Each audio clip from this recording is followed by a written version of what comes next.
Hello दोस्तों, मैं फिर से तैयार हूँ लेकर के एक वीडियो यूपी लेखपाल के लिए, जिसमें ग्रामीण प्रवेश, जीके और करंट अफेयर सभी को हम लेकर के चलेंगे। पहला प्रश्न आपको दिखाते हैं इस पीडीएफ का। पहला प्रश्न मैंने सजाया बहुत अच्छा सा, आपको देखते ही लगेगा कि हाँ, इस प्रश्न में कुछ दम है। ये कहता है कि भारत की पहली जल नीति किस वर्ष आई थी? भारत की पहली जल नीति आई वर्ष 1987 ईस्वी को। जल जो प्रदूषित होता जा रहा था, कंपनियां गंदा पानी नालों का अपना नदियों में गिराती थी, उसको दूषित होने से बचाने के लिए भारत की पहली जल नीति जारी की गई और वो जारी की गई वर्ष 1987 ईस्वी को। इसके अतिरिक्त और कुछ मैंने नीतियां सुनाई हैं। भारत की पहली खनिज नीति 1951 ईस्वी में आई। भारत की पहली औद्योगिक नीति 6 अप्रैल 1948 ईस्वी को। नई औद्योगिक नीति 1991 ईस्वी को लाई गई थी, आपको याद होंगी उसकी बातें। भारत के उस समय के प्रधान जो वित्त मंत्री थे, वित्त मंत्री मनमोहन सिंह, जिनको आर्थिक उदारीकरण का जनक कहा जाता है। भारत में 2 बार मुद्रा का अवमूल्यन उस वर्ष किया गया था, तब आई थी। और भारत सरकार ने पहली राष्ट्रीय वन नीति 1952 ईस्वी को जारी की थी। भारत सरकार की पहली राष्ट्रीय वन नीति 1952 में आई, आपको याद हो। अगर पूछे कि वह वन नीति कब जारी की गई, यानी किस वन नीति में कहा गया कि भारत की 33% भूमि पर वनों का विस्तार होना चाहिए, वो 1988 में आई थी। 1988 की रिपोर्ट में कहा गया था 33% भाग पर वनों का विस्तार होना चाहिए। तीनों पॉइंटों को एक बार ध्यान के साथ आप पढ़ेंगे। पहली वन नीति 1987, पहली खनिज नीति 1951, पहली औद्योगिक नीति 6 अप्रैल 1948 और भारत सरकार की पहली राष्ट्रीय वन नीति 1952। नेक्स्ट प्रश्न देखते हैं। अगला प्रश्न कह रहा है, भारत की जनगणना से संबंधित कुछ प्रश्नों को मैंने सुझाया है। एक प्रश्न जनगणना से संबंधित एग्जाम में बनेगा, पक्का 100% बनेगा। और इस वाली वीडियो में मैंने उत्तर प्रदेश और भारत दोनों की जनगणना को थोड़ा थोड़ा कवर करने का प्रयास किया है। पिछली वीडियो में कवर किया था। देखते हैं, भारत की सरकार, केंद्र की सरकार यानी केंद्र सरकार जनगणना को कराती है और आर्टिकल नंबर 246 के अंतर्गत इस जनगणना के अनुसार भारत की जो साक्षरता दर है वो रही 74.04%, जिसमें पुरुष साक्षरता दर 82.14% रही और महिला साक्षरता दर रही 65.46%। जनघनत्व 382 व्यक्ति प्रति वर्ग किलोमीटर और लिंगानुपात रहा 943 महिलाएं प्रति 1000 पुरुष। एक बार आप इसको देख लेंगे, ज़्यादा ये वो डेटा है जो आपको ज़्यादातर याद होगा। आगे मैं अगला पेज लगाता हूँ। नेक्स्ट पेज हमारा इम्पोर्टेंट है। अगला पेज आपको देखते ही बनेगा कि हाँ, यहाँ से सवाल बनना चाहिए क्या? 100% बनेगा ही बनेगा। देखिए जरा, मैंने पिछली वीडियो में ये कवर किया था कि भारत का न्यूनतम समर्थन मूल्य आयोग 24 फसलों पर मूल्य जारी करता है। कई बार ऐसा होता है कि 23 पर कर देता है, 22 पर कर देता है, अधिकार 24 पर करने का है, गन्ने पर नहीं करता। गन्ने को पर एक समिति करती है, वो पिछली वीडियो में कवर किया था। तो इस बार रवि की फसल वाला लास्ट हुआ है, लास्ट बार रवि की फसल पर हुआ है, तो उसमें गेहूं को 40 रुपये बढ़ाया गया है, प्रति क्विंटल पर 40 रुपये बढ़ाए गए हैं 2021-22 के न्यूनतम समर्थन मूल्य की रिपोर्ट में। और कितना हो गया है? 2015 रुपये हो गया है प्रति क्विंटल, 2015 रुपये। ये तो याद रखना ही है कि 2015 रुपये गेहूं का मूल्य है, लेकिन बढ़ाया गया है। कितने रुपए बढ़ाया गया ये पूछ रहे तो क्या बताएंगे आप? 40 रुपये बढ़ाया गया है। अगर यहाँ से प्रश्न नहीं बनाया तो एग्जामिनर ये बात तो आपसे पक्का पूछेगा, क्योंकि देखिएगा जरा, गेहूं का नहीं पूछा तो सरसों का पूछेगा। क्यों? कि भारत के किसानों का सरसों के प्रति जो दृष्टिकोण है, जो रुझाव है, वो कुछ बढ़ा है। ज़्यादातर इस बार लोगों ने गन्ने को छोड़ करके, गेहूं को छोड़ करके सरसों को उगाना पसंद किया है। और सरकार ने भी अपने एमएसपी रिपोर्ट में 400 रुपये बढ़ा करके सरसों का मूल्य 5050 रुपये कर दिया है। आपको ये दोनों पॉइंट याद रख के जाने हैं कि गेहूं के मूल्य पर कितने रुपये बढ़ाए हैं? 40 रुपये। सरसों के मूल्य पर कितने रुपये बढ़ाए हैं? 400 रुपये। और कितना हो गया है गेहूं का? 2015। सरसों का 5050। बार बार इसलिए बोलते हैं ताकि आपके सुन करके याद हो जाए। आप देखना, रामबाण साबित होने वाली है ये वीडियो। आगे नेक्स्ट, उत्तर प्रदेश में ये जो पेज आपको अब दिख रहा है स्क्रीन पर, स्क्रीन पर दिखाई देने वाला जो पेज है इसमें से एक नंबर पक्का आपको पूछा जाएगा। ये जो 2 पॉइंट हैं अभी तक मैं आपको यही पढ़ाता आया कि इनमें से ही पूछा जाएगा। तो उत्तर प्रदेश में कृषि जलवायु क्षेत्रों की संख्या 9 है और उत्तर प्रदेश में कुल पारिस्थितिकी क्षेत्रों की संख्या 20 है। ये दोनों पॉइंट इतने इंपॉर्टेंट हैं, बहुत ही इंपॉर्टेंट हैं। अगर यहाँ से इन दोनों पॉइंटों से प्रश्न नहीं बना तब नीचे के और पॉइंट लिखे हैं, यानी पूरा जो पेज आप स्क्रीन पर देख रहे हैं यहाँ से एक प्रश्न बनने के पूरे चांस रहेंगे। प्राकृतिक प्रदेशों की संख्या 3 है। उत्तर प्रदेश में आर्थिक क्षेत्रों की संख्या 4 है। आर्थिक क्षेत्रों में अब तक प्रश्न पूछा जाता रहा है कि कौन से आर्थिक क्षेत्र से सबसे ज्यादा प्रदेश को आय की प्राप्ति होती है, तो आंसर लखनऊ आता है। लखनऊ। 4 आर्थिक प्रदेश, प्राकृतिक प्रदेश 3, 4 पॉइंट क्लियर हुए। आगे लिखा है मंडलों की संख्या कितनी है? 18। याद हो आपको 18वां मंडल बना अलीगढ़।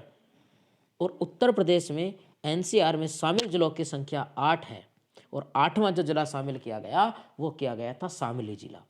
एनसीआर में शामिल उत्तर प्रदेश का 8 जिले हैं, 8वां है शामली, जो उत्तर प्रदेश का सबसे पश्चिमी जिला है। उत्तरी सहारनपुर है, दक्षिणी सोनभद्र है, पूर्वी बलिया है, बातें आपको याद होंगी। वो शेर ए बलिया चित्तूर पांडे को कहा जाता है। समानांतर सरकार का गठन बलिया में किया गया था, बागी बलिया के नाम से इसको जानते हैं। और बलिया ऐसा जिला है जिस जिले के लोगों ने 1 साल पहले ही अपने जिले से अंग्रेजों को भगा दिया था। पूछेगा कि 1 साल पहले ही स्वतंत्रता प्राप्त कर ली थी बलिया के लोगों ने। मंगल पांडे जैसे लोग वहाँ। आगे पढ़ते हैं जरा। आगे लिखा था मैंने, एक पॉइंट और छूट रहा है। हाँ, नगर निगम की संख्या कितनी है? 17 नगर निगम है और 17वां जो नगर निगम बना वो बना शाहजहानपुर। शाहजहानपुर। पंडित राम प्रसाद बिस्मिल का जन्म कहाँ हुआ? शाहजहानपुर में। फांसी गोरखपुर में थी। गोरखपुर टेराकोटा के लिए जाना जाता है, सबसे ज्यादा वर्षा होती है गोरखपुर में। आगे राष्ट्रीय योजना संस्थान का गठन। ये योजना संस्थान क्या है? यही है कि जैसे केंद्र में योजना आयोग है जिसका गठन 15 मार्च 1950 ईस्वी को हुआ था, तो राज्य में सबसे पहले योजना आयोग का गठन तो हुआ था तमिलनाडु में। राज्य योजना आयोग का गठन सबसे पहले तमिलनाडु में हुआ। उत्तर प्रदेश में जो हुआ वो हुआ 1971 ईस्वी को। वही लाइन नीचे लिखी हुई है, ज़्यादा दिमाग नहीं लगाएंगे, समझ आ गया आपको। आगे ये जो डेटा है ना, ये जो आप देख रहे हैं स्क्रीन पर, जो देख रहे हैं आप, ये रिपोर्ट ऐसी रिपोर्ट है जिस रिपोर्ट ने भारत में हल्ला मचा के रख दिया है। समझिए पहले इसको, स्क्रीन मत देखिए, पहले मुझे समझिए मैं क्या समझाना चाहता हूं। जिस प्रकार से केंद्र सरकार 10 वर्ष के अंतराल पर जनगणना जारी करती है, उसी प्रकार से प्रत्येक 5 वर्ष के अंतराल पर राष्ट्रीय परिवार स्वास्थ्य सर्वेक्षण रिपोर्ट जारी करती है। यह लिखा है कि राष्ट्रीय परिवार स्वास्थ्य सर्वेक्षण रिपोर्ट -5। इसका मतलब यह है कि यह 5वें नंबर की रिपोर्ट है, 5वें नंबर की। पहली रिपोर्ट फिर कब आई थी? पहली रिपोर्ट आई थी 1992-93 ईस्वी में। नीचे लिखा है, थोड़ा देखिए जरा। 1992-93 में ये रिपोर्ट आई थी, सबसे पहली रिपोर्ट। इस रिपोर्ट में क्या पूछा जाता है, क्या बताया जाता है? इसमें बताया जाता है कि कितने बच्चे जन्मे हैं, कितनी बालिकाएं हैं उनमें, कितने उसमें बच्चे मेल हैं, कितने फीमेल जन्मे हैं, रोग व्यक्ति को कितने बीमारियां आई, कितने लोग बीमार पड़े, कितनों की मृत्यु हुई। इसमें बहुत सारा डेटा इसके अंतर्गत कलेक्ट किया जाता है। कितने लोगों को टीके लगाए गए, कितने मातृ मृत्यु हुई है, शिशु मृत्यु कितनी हुई है, बहुत सारा डेटा इसमें कलेक्ट किया जाता है। अब समझिए, रिपोर्ट आपको समझ आ गई होगी, अब तक समझाया है। 1992-93 में पहली रिपोर्ट आई थी। नाम रिपोर्ट का राष्ट्रीय परिवार स्वास्थ्य सर्वेक्षण रिपोर्ट है।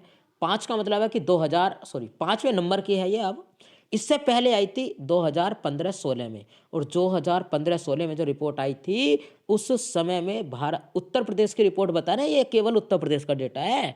क्यों भारत का क्यों नहीं बता रहे हैं सर? भारत में ये रिपोर्ट अभी टोटल नहीं आई है, मात्र 17 राज्यों की ही आई है। स्टेट वाइज ये रिपोर्ट जारी हुई है, अभी भारत की नहीं है। इसलिए ये तो उत्तर प्रदेश को पढ़ेंगे क्योंकि हम उत्तर प्रदेश से, इसलिए उत्तर प्रदेश को बता रहे हैं। तो उत्तर प्रदेश में जो लिंगानुपात है वो पहले की तुलना में, पहले जो था 995 था, अब बढ़ करके हो गया 1017। 2020-21 के अनुसार हो गया 1017 ने लिंगानुपात में वृद्धि हुई है। अब समझिए, आपसे ये नहीं पूछा जाएगा, आपसे जो पूछा जाएगा ये जो शिशु लिंगानुपात है उसमें 20 की वृद्धि हुई है, वो भी बालिकाओं की। ये कमाल हो गया, यही तो हल्ला मचा हुआ है। मतलब अब ये है कि अगर उत्तर प्रदेश में शिशुओं में अगर 1000 लड़के हैं तो लड़कियों की संख्या 1020 है, लड़कियों में 20 की वृद्धि हुई है। ये है कमाल की बात। तो अब सुनिए और आगे बढ़ते हैं। पहले आप सबसे नीचे वाली लाइन को पढ़िए जरा, आपके समझ ना आए मैं समझाता हूं, पढ़िए जरा, समझिए मुझे कि ये लिखा है कि 2.1 की TRF को प्रजनन दर का प्रतिस्थापन स्तर माना जाता है। आपको समझ नहीं आई, मैं समझाता हूँ। ये कहना चाहता है कि जो सकल प्रजनन दर है, जो प्रतिस्थापन का मतलब है कि ऐसे एक महिला के कितने बच्चे हों कि जनसंख्या ना बढ़े ना घटे। तो कितने होने चाहिए? 2.1। अब कहोगे सर पॉइंट में कैसे हो सकते हैं? हो सकते हैं, समझिए कैसे। भाई 1000 प्रति 1000 महिलाओं पर अगर 2100 बच्चे जन्मे, सुनिए 1000 महिलाओं की कोख से यदि 2100 बच्चे जन्म लेते हैं तब जनसंख्या ना बढ़ेगी ना जनसंख्या घटेगी। अर्थात 2.1 को प्रजनन दर का प्रतिस्थापन स्तर माना जाता है। आप कहोगे सर बढ़ेगी तो 100 तो ज्यादा है। अरे 100 ज्यादा है तो 1000 महिलाओं में क्यों एक की 1000 महिलाएं ऐसी होंगी जो बच्चों को जन्म दे सकेंगी? भाई कुछ होती है प्रॉब्लम, या फिर कुछ महिलाएं ऐसी होती हैं जो बच्चों को जन्म तो दे देती हैं पर शिशु की मृत्यु हो जाती है। तो आप समझ गए होंगे, ज्यादा नहीं, आगे अब समझते हैं। यह लिखा है, अब ये जो रिपोर्ट आई है, इस रिपोर्ट के अनुसार जो पहली रिपोर्ट थी 2015-16 वाली, उसमें ये प्रजनन दर थी 2.7 और घट करके इस रिपोर्ट में कितनी हो गई है? 2.4 हो गई है। इसका मतलब हम प्रतिस्थापन दर की ओर बढ़ रहे हैं। जो शिशु लिंगानुपात है, वो शिशु जो बढ़ती जनसंख्या है, वो बढ़ती जनसंख्या कम हो रही है। ठीक, आगे बढ़ते हैं। ये जो डेटा है ना, ये रिपोर्ट अपने आप में अहम रहेगी। आप देखना, आज का सारा डेटा इतना इंपॉर्टेंट होने वाला है। मैं आपको बताऊं, मैं सजो करके लाया हूँ बेहतरीन। 3 दिन में एक वीडियो आ रही है। पहले मैं आपको एक चीज़ दिखाता हूँ, आपको विश्वास ना हो मेरी बातों पे तो मैं आपको बताता हूँ कुछ चीज़। देखिएगा ज़रा, आप ये जो देख रहे हैं, मेरा नाम देखिए। ये मेरा डेटा है जो यूपी पैट का मैंने पेपर दिया, उसमें मेरे पूर्ण अंक 80 हैं और मेरा नॉर्मलाइज्ड जो स्कोर है 79.69 है और मेरा जो परसेंटाइल है वो है 98.7689। यानी एग्जामपुर वाले जो सर हैं उनसे भी ज़्यादा है। मैं भी 8-9 साल से पढ़ा रहा हूँ, इसलिए मुझे अच्छा एक्सपीरियंस है कि क्या एग्ज़ाम में पूछा जाता है। मैं इसलिए आपके लिए सटीक डेटा निकाल करके ला रहा हूँ। मुझसे भी बड़े बड़े और कोचिंग संस्थान वाले ये तो पढ़ा रहे हैं, लेकिन हम भी दम रखते हैं। भले हम एक बड़ी कोचिंग पर ना हो, छोटी कोचिंग पर हो, लेकिन दम रखते हैं। और अगर आपको ये PDF जो चीज़ से मैं आपको पढ़ा रहा हूँ वो चाहिए तो सुपर इंडियन कोचिंग नाम मैंने एक ग्रुप बनाया है, super Indian coaching Telegram group बनाया है। उस टेलीग्राम ग्रुप में जा करके आप मुझे मैसेज कर दें, या फिर टेलीग्राम ग्रुप में ही पड़ी है PDF और भी मैं डाल दूँगा डेटा, वहाँ से आपको मिल जाएगी। नेक्स्ट चलते हैं वहीं अपनी PDF पर जहाँ हम पढ़ रहे हैं। देखिए अगला प्रश्न है हमारा, उत्तर प्रदेश की जनगणना संबंधी प्रश्न में लेकर के आया हूँ। एक प्रश्न यहाँ से ही बनने के चांस रही है। जनगणना से हर बार प्रश्न आता है, इस बार भी पूछा जाएगा। उत्तर प्रदेश की जनगणना 2011, उत्तर प्रदेश लिखा है, उत्तर प्रदेश का डेटा दे रहे हैं आप, क्योंकि केंद्र का मैंने पहले दे दिया, अभी इसी वीडियो में शुरू में पढ़ा दिया है। राज्य की कुल आबादी 16.51% है। क्या कह रहा है भाई? उत्तर प्रदेश में भारत का जो क्षेत्रफल है वो टोटल 32,87,263 वर्ग किलोमीटर है, उसका 24,0928 उत्तर प्रदेश में है। यानी भारत के कुल क्षेत्रफल का उत्तर प्रदेश के पास में क्षेत्रफल लगभग 7.5% है। बस ये वाली बात सुनिए, 7.5% है। उस 7.5% क्षेत्रफल में देश की कुल जनसंख्या का कितना परसेंट जनसंख्या रहती है? 16.51% जनसंख्या रहती है। सबसे ज्यादा जनसंख्या वाला जिला इलाहाबाद है, उससे कम मुरादाबाद, उससे कम आजमगढ़ में रहती है। 2 लाइनें कवर हो गई हैं। थर्ड स्टार पर आएंगे आप।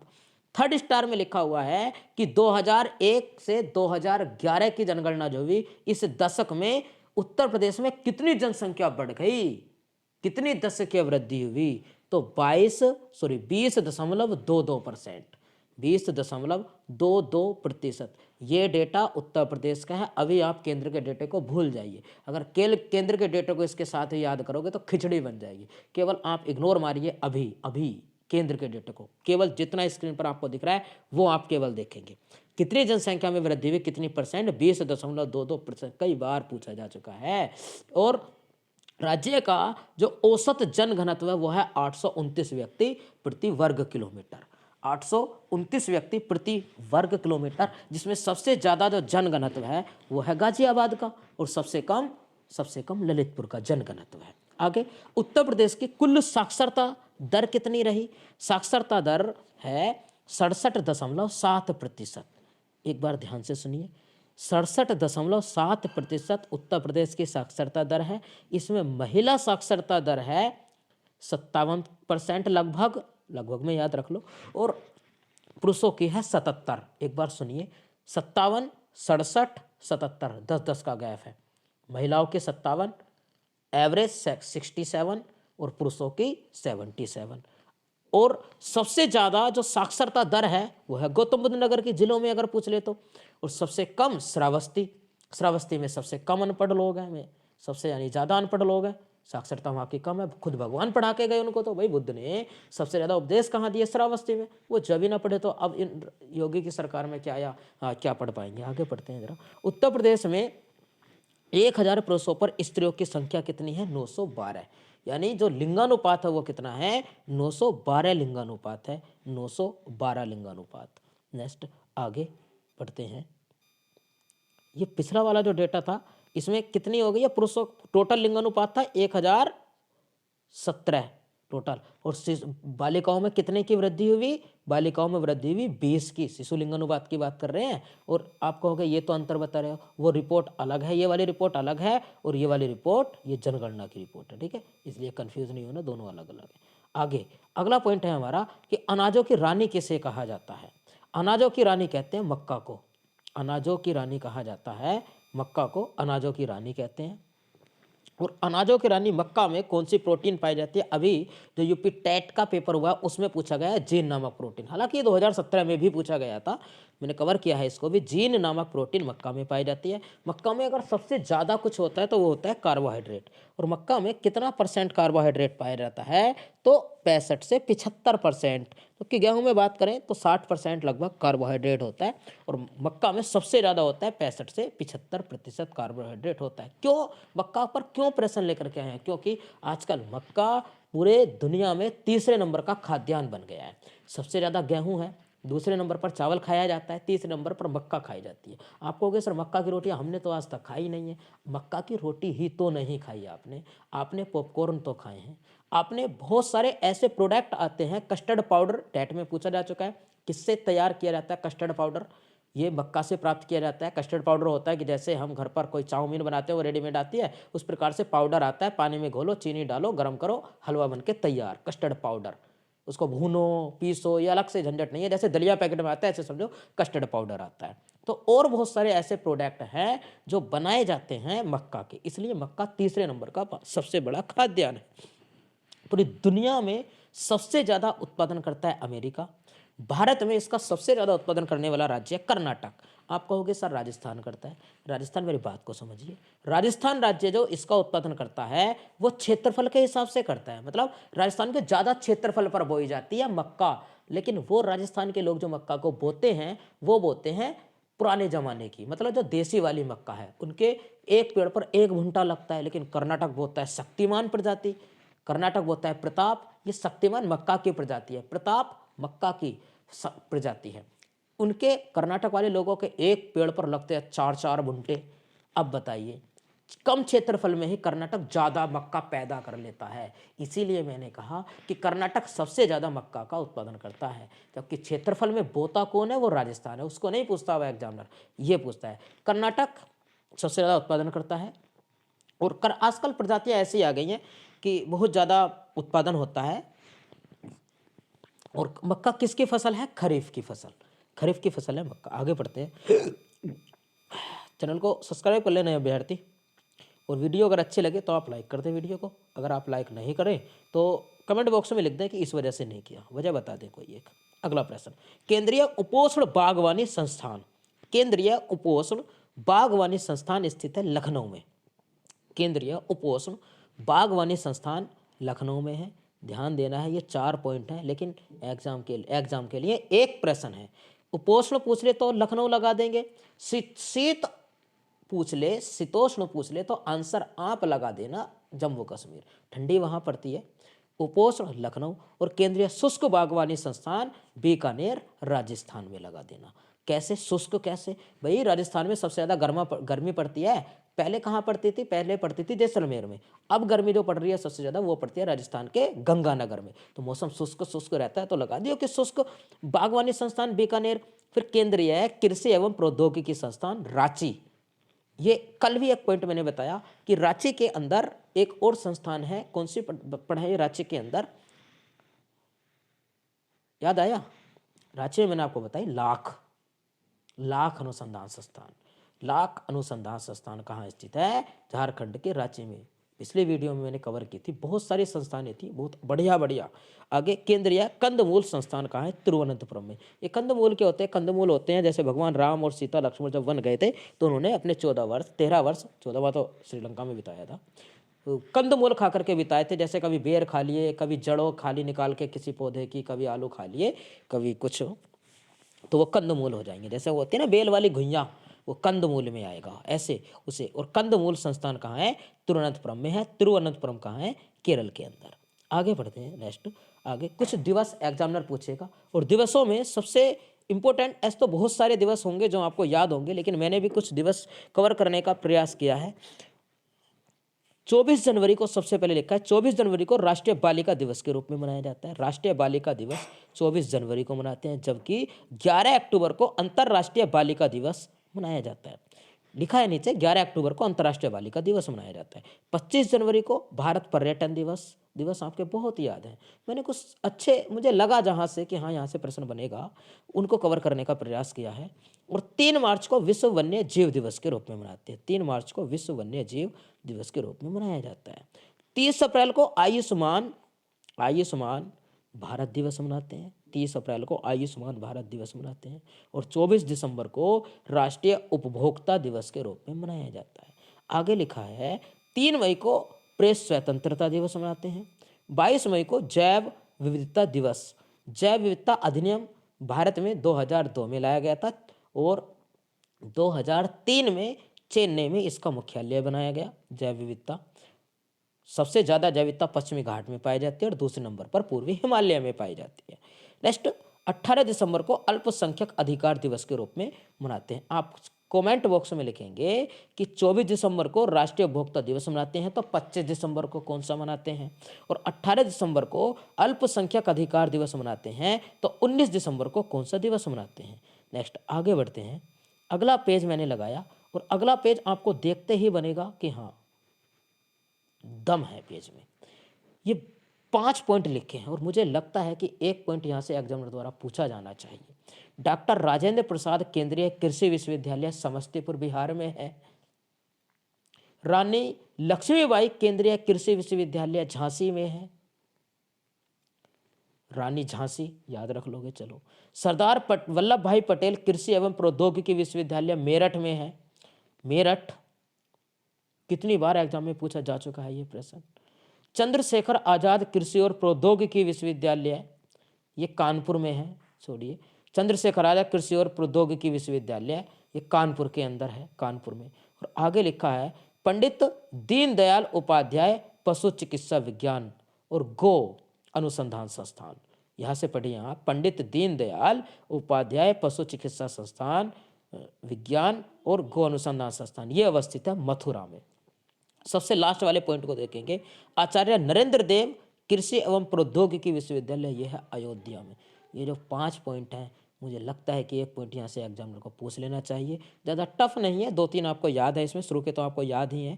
चंद्रशेखर आजाद वाला कानपुर में है, याद रखेंगे। और दीनदयाल उपाध्याय वाला वो मथुरा में है, मथुरा बकरी अनुसंधान संस्थान मथुरा के अंदर है। और आचार्य नरेंद्र देव कृषि एवं प्रौद्योगिकी विश्वविद्यालय, ये अयोध्या में। नरेंद्र देव जी वो क्रांतिकार थे। नेक्स्ट आगे बढ़ते हैं, अगला पेज लगाएंगे। नेक्स्ट पेज देखो, यहाँ से भी मुझे लगता है कि एक प्रश्न एग्जामिनर पक्का पूछना चाहिए। कैसे पूछना चाहिए उस बात को समझो आप, क्योंकि मैं आपको पहले डिटेल बताऊँ, स्क्रीन छोड़िए, मुझे सुनिए।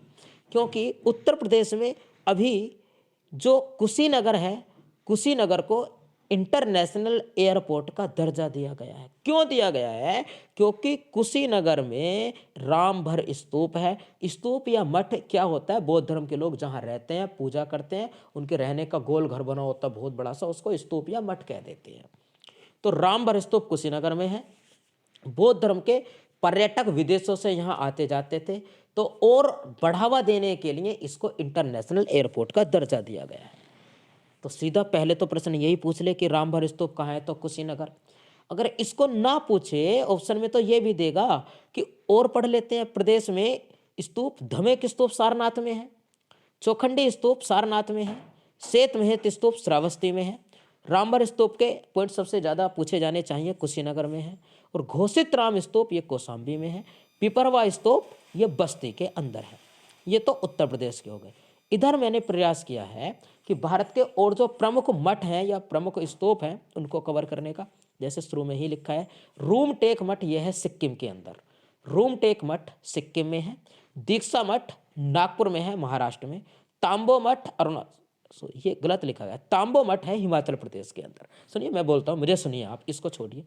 तांबो मठ है हिमाचल प्रदेश में, जबकि तवांग मठ है अरुणाचल प्रदेश में। तवांग अरुणाचल, तांबो हिमाचल। आगे भरूत का स्तूप मध्य प्रदेश में है, भरहूत का स्तूप है मध्य प्रदेश में। भरूत पुष्यमित्र शुंग ने इसको बनवाया, इतिहास में बहुत पढ़ाता हूँ इसको। सांची का स्तूप मध्य प्रदेश में, यह भारत का सबसे बड़ा स्तूप है, और सांची के स्तूप को ही महास्तूप कहा जाता है। जो सबसे पहला लिखा है दीक्षा मठ, नागपुर महाराष्ट्र में, और ये वही मठ है जिस स्थान पर भीमराव अंबेडकर जी ने 50,000 व्यक्तियों के साथ बौद्ध धर्म को स्वीकार कर लिया था। चर्चा में रहता है। वैसे तो क्षेत्रफल में अगर बड़े बात करें तो भारत का सबसे बड़ा मठ है दीक्षा मठ, जो आधुनिक मठ है, और पुराने मठों में सबसे बड़ा मठ है सांची का स्तूप मध्य प्रदेश, जिसको महास्तूप कहते हैं। इसके अतिरिक्त और मैंने कवर करने का प्रयास किया, आदि गुरु कहे जाने वाले शंकराचार्य जी ने भारत के 4 कोनों पर 4 मठों का निर्माण कराया था। उनके द्वारा 4 कोनों पर निर्माण कराए गए 4 मठों को मैंने लिखा है कि बद्रीनाथ मठ उत्तरांचल में यानी उत्तराखंड में है, ज्योतिपीठ पूरी उड़ीसा में है, गोवर्धन पीठ द्वारका गुजरात में है, और शारदा पीठ मैसूर में है, मैसूर कर्नाटक में है। एक बार ध्यान से पढ़ेंगे इनको, बद्रीनाथ उत्तराखंड, ज्योतिपीठ पूरी उड़ीसा, गोवर्धन पीठ द्वारका गुजरात, शारदा पीठ मैसूर कर्नाटक। अभ्यर्थी ये ना समझे कि ये तो केवल लेखपाल की तैयारी चले, लेखपाल की नहीं, आप कोई भी एग्जाम दे करके आइए, पढ़ो तो सही एक बार इनको। आगे बढ़ते हैं नेक्स्ट। आगे मैंने कवर करने का प्रयास किया पूरा योजना को। इस योजना को, इसको मत पढ़िए, पहले आप मुझे सुनिए, जरा मुझे सुनिए आप। वर्ष 2003 ईस्वी में 26 जनवरी को 11वें नंबर के जो भारत के राष्ट्रपति रहे एपीजे अब्दुल कलाम जी, उन्होंने एक सपना देखा, ये प्रस्तुत कर दिया था। उनका सपना था कि जिस प्रकार से शहरों में बिजली, सड़क, ज्ञान यानी स्कूल कॉलेज, यातायात, बैंकिंग व्यवस्था सब एकदम बढ़िया होती है, चकाचक, ऐसी व्यवस्था गांव वालों को भी मिलनी चाहिए। उन्होंने कही ये बात 26 जनवरी को, ये बात उन्होंने कही 2003 से। उन्होंने सपना देखकर उन्होंने कहा कि 2020 तक ऐसा हो जाना चाहिए, जो सुविधाएं शहर के लोगों को मिलती हैं वो गांव के लोगों को मिल जानी चाहिए। उन्होंने सपना देखा। फिर उसके पश्चात तत्कालिक प्रधानमंत्री अटल बिहारी वाजपेयी जी ने कमर कसी, और उनकी इस पूरा योजना को लागू करने के लिए एक पायलट प्रोजेक्ट को शुरू कर दिया। गांव को सुधारने के लिए पायलट प्रोजेक्ट लाया गया। इस पायलट प्रोजेक्ट पर मैंने कल भी चर्चा की थी, यानी पिछली वीडियो पर भी चर्चा की थी। एक पॉइंट बताएं आपको, भारत की सरकार ने, केंद्र सरकार ने एक योजना जारी की है, कुसुम योजना। उस कुसुम योजना के अंतर्गत केंद्र सरकार 60%, मतलब यह है कि कुसुम योजना के अंतर्गत किसान निजी सोलर पंप खरीद सकते हैं। पैसा नहीं है तो क्या करें, कहां से खरीद लें? सब किसान कोई अमीर थोड़ी है मोदी जी की तरह। मोदी जी की सरकार 60% देगी, यानी केंद्र सरकार 60% देगी। 30% बैंक से कर्जा ले लियो और 10% अपनी जेब से डाल लियो। ये एक योजना कुसुम योजना है। इसके अंतर्गत क्या है, सोलर पैनल लगा सकता है एक किसान, सोलर पंप लगा सकता है। यह भी किसका हिस्सा है? यह भी पायलट प्रोजेक्ट का हिस्सा है। पायलट प्रोजेक्ट से एक पर्सन बनेगा पक्का। आगे अब क्या समझाना, समझ ही आ गया होगा। कब से शुरू कर दी गई? 2004 ईस्वी से। अटल बिहारी वाजपेयी ने शुरू कर दिया इसको 2004 से। अटल बिहारी वाजपेयी वही व्यक्ति हैं जिनका जन्म 15 अक्टूबर 1931 ईस्वी को तमिलनाडु के रामेश्वरम में एक मल्लाह के परिवार में हुआ था। पिताजी इनके मतलब मल्लाह थे और नाव चलाते थे। कभी कभी पिताजी नहीं होते थे तो ज़्यादा समय में यही नाव लेकर के जाते थे। कलाम जी पहले तो सुबह को उठते थे और इनके चाचा शहर से अखबार लाते थे, अखबार बांटते थे। तो शहर से जब आता था तो ट्रेन में आता था। ट्रेन चलती ट्रेन से इनके चाचा जी अखबारों की पुटल्ले को गिरा देते थे, इनको वो उठा करके लाने होते थे। उसके बाद कलाम जी विद्यालय जाते, विद्यालय जाने के बाद आने के बाद जब यात्रियों को घुमाने लेकर के जाते थे रामेश्वरम में मंदिर में, और जब ये इतने यात्री घूम करके आते थे तो अपनी नाव में बैठ करके वहीं विज्ञान की किताब पढ़ते थे कलाम जी। बड़ा संघर्ष किया कलाम जी ने अपने जीवन में। मिसाइल मैन के नाम से जाना जाता है एपीजे अब्दुल कलाम जी को। गाइडिंग सोल, इंडिया विजन 2020 इनकी पुस्तकें हैं, और विंग्स ऑफ फायर इनकी आत्मकथा है जिसका दूसरा भाग है टर्निंग पॉइंट। 4 पुस्तकें बोल दी मैंने इनकी। गाइडिंग सोल, इंडिया विजन 2020, यही तो है इंडिया विजन 2020, यही जो सपना देखा था इन्होंने। 2 पुस्तकें हो गई, गाइडिंग सोल, इंडिया विजन 2020 और विंग्स ऑफ फायर जो आपने रट रखी है। और पूछ रहे उसी का दूसरा भाग कौन सा है, तो टर्निंग पॉइंट। और कब हुई थी इनकी मृत्यु? इनकी मृत्यु हुई थी 26 जुलाई 2015 ईस्वी को। शायद 26 थी, 27 26 थी, 26 जुलाई 2015 ईस्वी को मेघालय के शिलोंग में हुई थी। शाम को 5 बजे बच्चों को स्पीच देने के लिए जा रहे थे, गिर पड़े थे सीढ़ियों से, मृत्यु हो गई थी। शहादत हुई इनकी रामेश्वरम में। चलो छोड़िए, शहादत क्या कहते हैं, सफरदे का आँख। आगे पढ़ते हैं, समझा दिया मैंने इसको डिटेल को, ना पढ़ोगे तो भी बात बन जाएगी। आगे सुनिए, उत्तर प्रदेश की जनसंख्या से संबंधित कुछ पॉइंटों को मैंने सजोने का प्रयास किया है। उत्तर प्रदेश में जो जनसंख्या वृद्धि देखी गई सबसे ज़्यादा, वो देखी गई थी 1991 से 2001 की जनगणना में। 1991 से 2001 की जनगणना में सबसे ज़्यादा वृद्धि दर देखी गई थी। और कितनी परसेंट, भारत की कितनी प्रतिशत जनसंख्या वृद्धि दर रही थी? 17.67%। अभी मैंने बताया उत्तर प्रदेश की कितनी थी? 20.22। और भारत की कितनी रही वृद्धि दर इस दशक में? 70.64%। 2000 ये लिखा है कि 1921 को भारत का जननांकीय विभाजन वर्ष कहा जाता है। ये क्या बढ़ाना, ये तो आपको पता है बातें। और इसमें कोई और नया पॉइंट जोड़ सकते हैं क्या, याद रख सकते हैं? और इसमें से छोड़िए, आगे कुछ नहीं है इसमें। नेक्स्ट, आगे कुछ मैंने लिखा है। उत्तर प्रदेश में जन्मे हुए कवि, एक प्रश्न पूछ लेता है, जल्दी जल्दी रिवीजन कराएंगे इसका जरा। उत्तर प्रदेश में जन्मे कवि हैं, महादेव वर्मा का जन्म हुआ फर्रुखाबाद में, हरिवंश राय बच्चन जी का इलाहाबाद में, मलिक मोहम्मद जायसी का रायबरेली में, राहुल शंकरत्यायन जी का आजमगढ़ में, मुंशी प्रेमचंद जी का वाराणसी में, जयशंकर प्रसाद का वाराणसी में, मैथिली शरण गुप्त झांसी में जन्मे। इधर आइए दूसरी साइड में अब,